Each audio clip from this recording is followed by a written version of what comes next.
12월 20일 472차 감람산 기도회 우리 다 같이 묵도하심으로 기도회 시작하겠습니다. 우리 기도회를 위해서 박행숙 집사님 기도해 주시겠습니다. 하나님 아버지 감사합니다. 이 새벽도 다시금 아버지의 말씀 앞으로 모이게 하셨사오니 주님 감사합니다.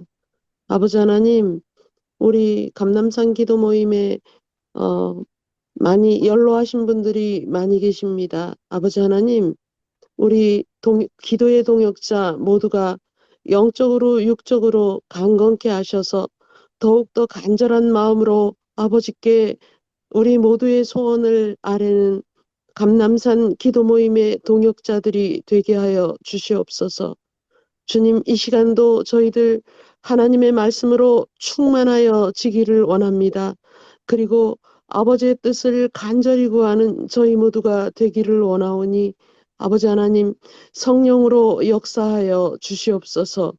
예수님 이름으로 기도드립니다. 아멘. 오늘도 하나님의 말씀, 생명의 말씀을 박춘식 우리 목사님께서 증거해 주시겠습니다. 박춘식 목사님. 하나님의 말씀 시편 131편을 읽겠습니다. 다윗의 시, 곧 성전에 올라가는 노래. 여호와여, 내 마음이 교만하지 아니하고 내 눈이 오만하지 아니하오며 내가 큰 일과 감당하지 못할 놀라운 일을 하려고 힘쓰지 아니하나이다. 실로 내가 내 영혼으로 고요하고 평온하게 하기를 젖된 아이가 그의 어머니 품에 있음 같게 하였나니 내 영혼이 젖된 아이와 같도다. 이스라엘아, 지금부터 영원까지 여호와를 바랄지어다. 시편 131편은 성전에 올라가는 노래 15편 중에 12번째 노래입니다.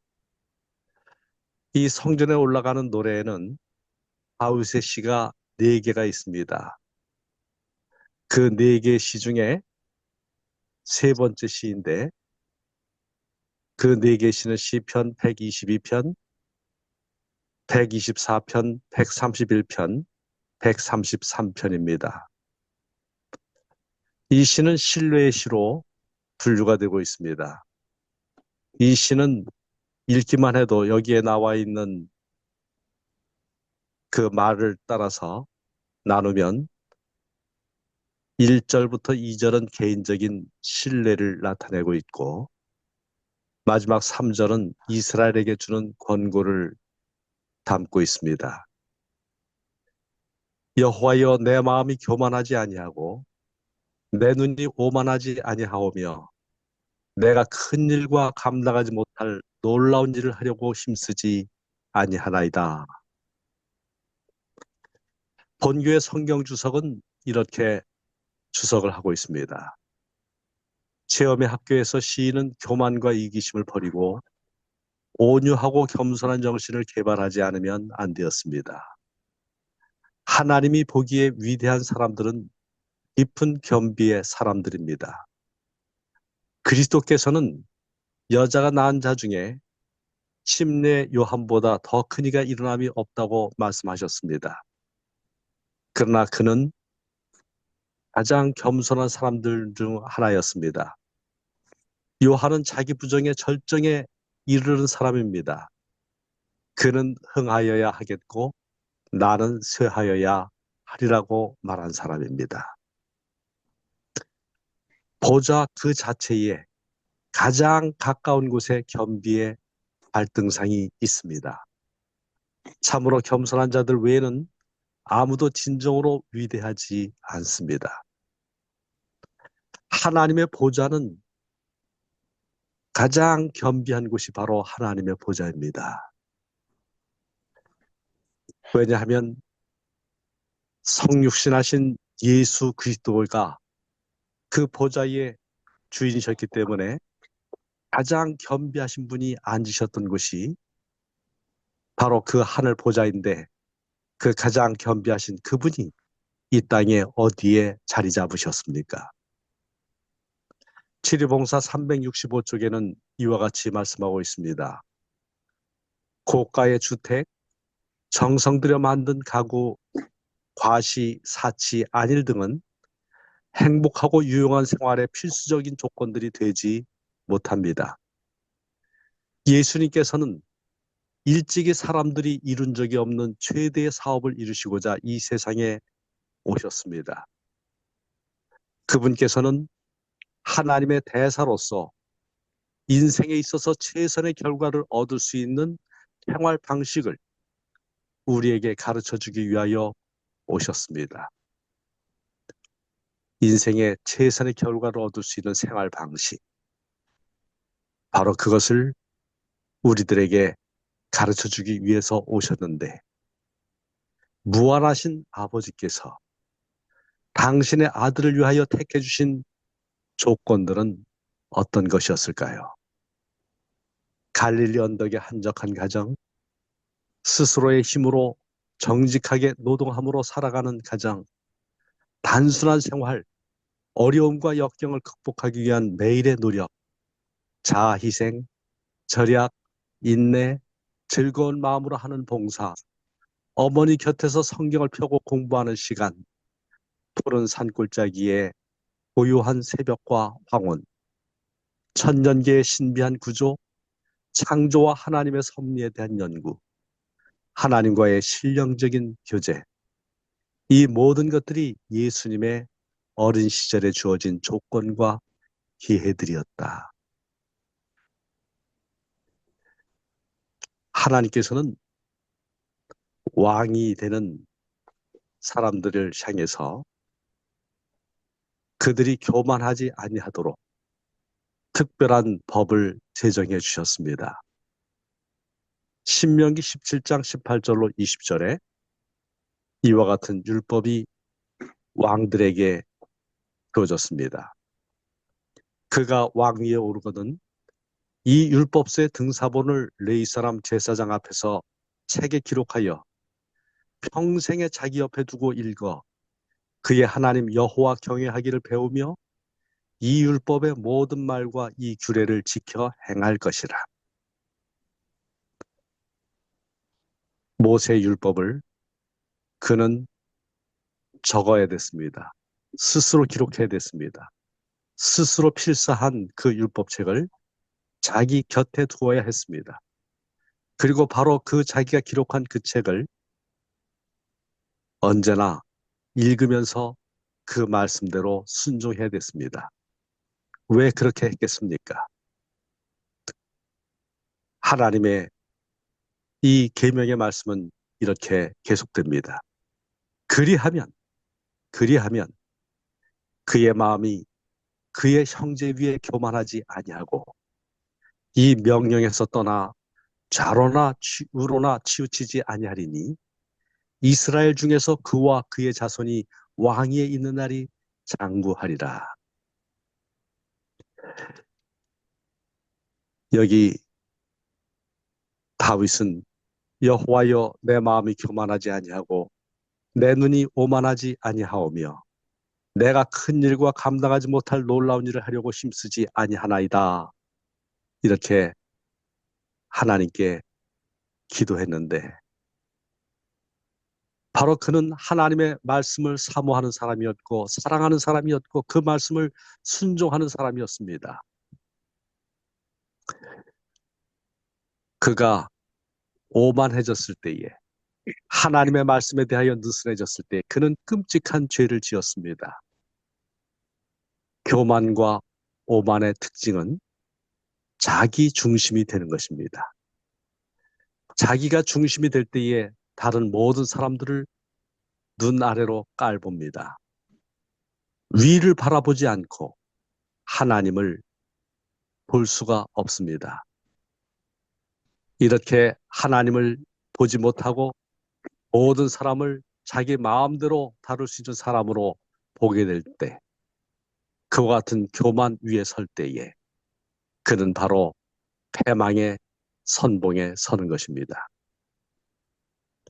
루스벨은 교만의 극치때에 패망했습니다. 이사야 14장 14, 15절은 말합니다.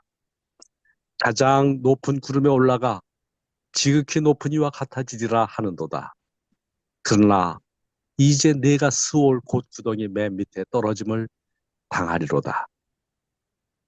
크고 기이한 일을 행하지 않겠다. 이렇게 하려고 힘쓰지 않겠다 말을 했는데 이것은 경건한 사람들이 갖는 포부에 해당하지 않습니다. 이 크고 기이한 일이라고 하는 이 표현들은 시편에서 하나님이 하시는 일들에 해당이 됩니다. 문맥에서 볼 때에 하나님만 성취하실 수 있는 일을 행하려고 그렇게 나서는 것을 말합니다. 바로 시인은 인간의 한계를 인정하고 하나님이 인정하시는 삶을 살아야 되겠다고 결심하고 있습니다. 실로 내가 내 영혼으로 고요하고 평온하게 하기를 젖된 아이가 그의 어머니 품에 있음 같게 하였나니 내 영혼이 젖된 아이와 같도다. 하나님을 신뢰하는 삶을 젖된 아이가 어머니 품속에 있는 것처럼 말했습니다. 여기서 젖된 아이에 대해서 어떤 분은 이렇게 말하고 있습니다. 이것은 강제로 인위적으로 젖을 떼게 만든 것이 아니라 충분히 만족하게 젖을 먹고 다른 음식으로 넘어가는 것을 가리킨다. 어, 젖 먹었을 때의 엄마와 가졌던 그 만족스러운 관계 때문에 자연스럽게 엄마와 함께 있고 싶어 하고 엄마 품에 안기고 엄마를 신뢰하는 것을 여기서 나타냅니다. 엄마만 있으면 됩니다. 엄마가 젖 먹을 때에 그 모든 것들을 채워줬던 것처럼 이제 엄마가 젖을 떼고 엄마로부터 떨어져 나간다고 할지라도 엄마에게 오기만 하면 넉넉히 필요한 모든 것들을 공급해주고 자기를 편안하게 만들어주는 것을 경험했기 때문에 이렇게 어머니 품에 있음 같게 하였나니 이런 관계가 이어지는 것입니다. 신뢰의 관계입니다. 화이트 부인은 고령이 되었을 때에 이와 같이 말했습니다. 가려 뽑은 기별 1권 35쪽입니다. 나는 78세의 나이에도 아직 힘써 일하고 있습니다. 우리들은 모두 주님의 섭리 가운데 살고 있습니다. 주님께서는 당신을 의지하는 자들을 결코 떠나시거나 저버리시지 않으실 것을 알고 있기 때문에 나는 주님을 신뢰합니다. 나는 내 자신을 주님의 보호에 맡겨버렸습니다. 오늘 우리들이 주님의 보호에 완전히 맡겨버리는 그런 삶을 살아야 하지 않겠습니까? 바로 이와 같이 주님의 보호에 완전히 맡겨버리는 그 삶이 얼마나 축복된 삶인지를 하늘을 향하여 옛 기도력 가운데서는 이렇게 말하고 있습니다. 예수님께서는 인류의 대리인으로서 아버지께로 승천하셨으며 하나님께서는 그분의 모습을 반사하는 사람들로 하여금 그분을 바라보며 그분의 영광을 나누어 가질 수 있게 하실 것입니다. 아멘. 그곳에는 땅 위에 그곳에는 바로 하늘이지요. 바로 예수님께서 승천하신 것은 우리를 하늘로 데려가시기 위해서입니다. 바로 그 하늘, 주님이 준비하신 그곳은 땅 위의 순례자들이 가야 하는 본향입니다. 우리는 그 고향에 가게 될 것입니다. 그곳에는 영광의 면류관과 승리의 종려나무 가지와 함께 의인을 위한 두루마기가 있습니다. 하나님의 섭리 중 우리를 당황하게 했던 모든 것들이 그때 분명하게 밝혀질 것입니다. 이해하기 곤란했던 것들이 설명되어질 것입니다. 우리의 유한한 마음으로는 혼란하고 목적이 좌절되는 것처럼 보였던 것들이 가장 완전하고 아름다운 조화였다는 것을 보게 될 것입니다. 가장 힘들고 견디기 어렵게 보이던 경험들이 무한한 사랑에 의해 이루어진 것임을 알게 될 것입니다.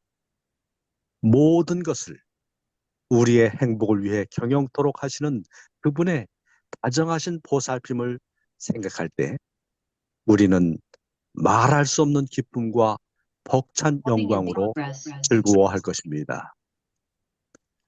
오늘 우리의 삶이 이렇게 하나님이 가장 아름다운 삶으로 만들어 주시기 위해서 이끄시는 삶이라는 것을 기억하고, 비록 우리의 삶 가운데에 위기와 어려움이 닥쳐온다고 할지라도 무한하신 그 하나님의 팔에 모든 것을 맡기는 우리 하나님의 젖된 아이 같은 귀한 자녀가 되시기를 바라면서 말씀을 마치겠습니다.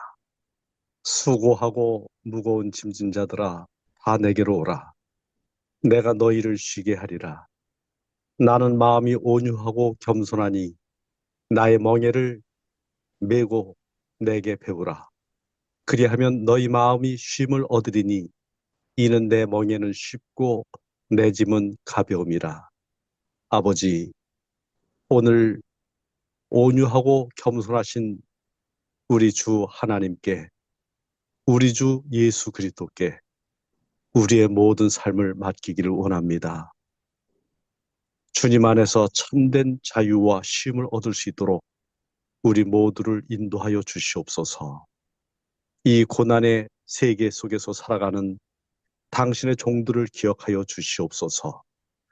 그리스도 예수 이름으로 기도합니다. 아멘.